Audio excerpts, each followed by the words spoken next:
Well, here I am as I promised.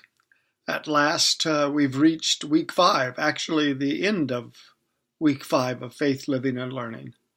And you are no doubt already moving on and hard at work on your next course. I wish you well on that part of your journey.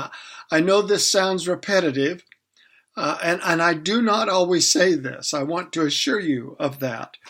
But I want to tell you again how impressed I am with the thoughtfulness of your work around every aspect of this course, but especially in the way you have so well done your reflections on your life and your life map right up until this last assignment, which frankly blew me away.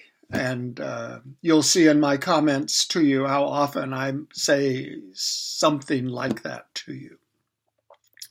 As you know, week 5 was designated as a kind of big picture week. You've done a great deal of work and you've worked well at doing it. It was the time to ask and to respond to questions like, so what? And now what? And in one of my favorite, most difficult questions, in light of this journey I'm on, and how then shall I live? I think these questions really matter, and I really enjoy the seriousness with which you approach them. I've enjoyed and have been challenged by your thoughtful end-of-course discussion. I'm especially impressed with how well you've connected with each other and how affirming you are of each other's work, hard work. And I've finished your life map reflections and have quickly reviewed your ontology presentations, which I will respond to before the week is up. But it's clear to me that all have, and I believe you will continue to live with these questions and continue life. One of the most important things you can do in your life, the practice of self-reflection.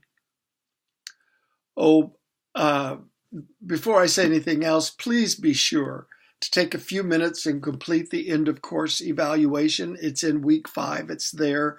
If you haven't already done it, I would really appreciate it. Personally, that input is vital to me, important to me, but it also matters to the whole program. By the way, since I've enjoyed you, that's my cat knocking on the door trying to get in. Since I've joined you in sharing my maps, I want you to know that I'm including one of my life maps, my last one. You'll see it on Moodle. It's named Arthur's Final Life Map. This is my last map. Oh, the cat just let herself in. She's learned how to do that. The blue boxes are for my life events map. The red ovals are for my relationship map. And the red clouds are spirituality events in my life. Believe me, there's a story behind each of those labels, each of those names, each of those events, each of those occurrences in my life. I'm also including my artifact. It's titled My Life Library. This artifact is important to me for a few reasons.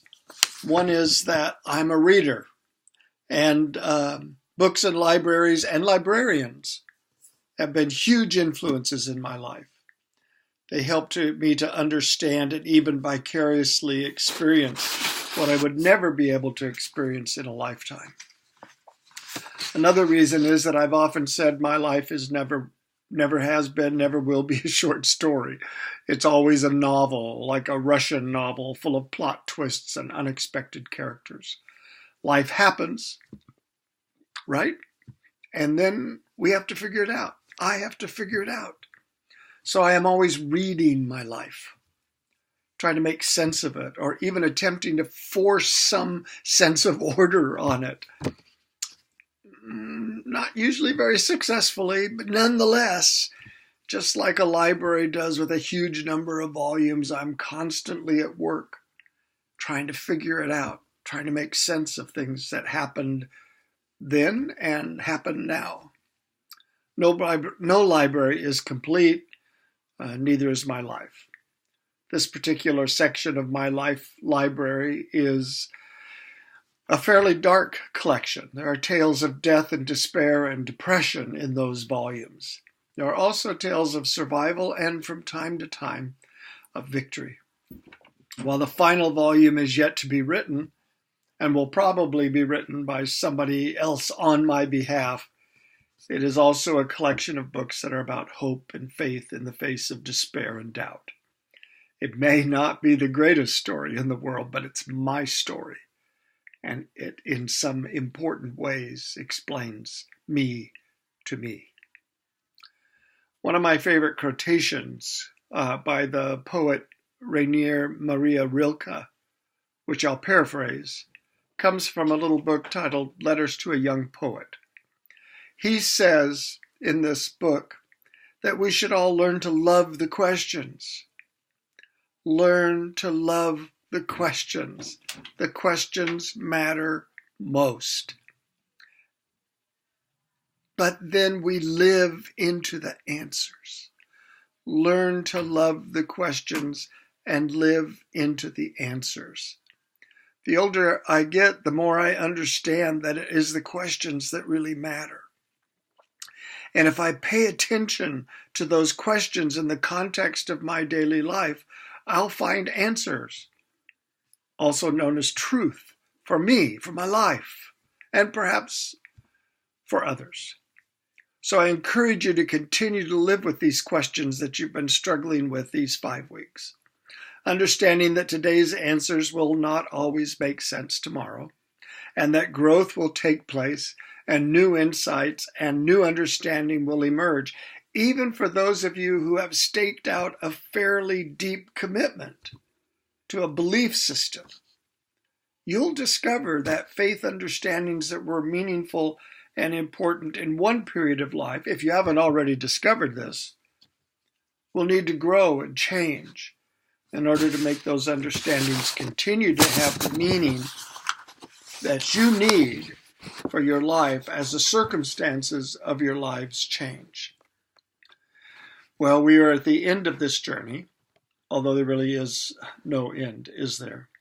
I think what we are doing now is pausing at a local inn for a rest and a brew and a reflective conversation. I wish you all well and hope if you're able to attend graduation ceremony when it's your turn, that you'll be sure to look me up and introduce yourself to me in the flesh. Oh, I'm adding one more item to Moodle in week 5. You'll find it there. It's a prayer from one of my favorite saints, Brother Lewis, aka Thomas Merton, a very serious and significant influence on my journey. It's his prayer, but it's also a prayer that has become my prayer. It speaks of journey and questions and growth and uncertainty and faith. I think some of you might also find it a meaningful prayer. Well, enough. This is a farewell. I wish you well.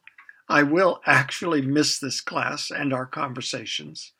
Blessings on the rest of your journey. Traveling mercies. Take care. Be well.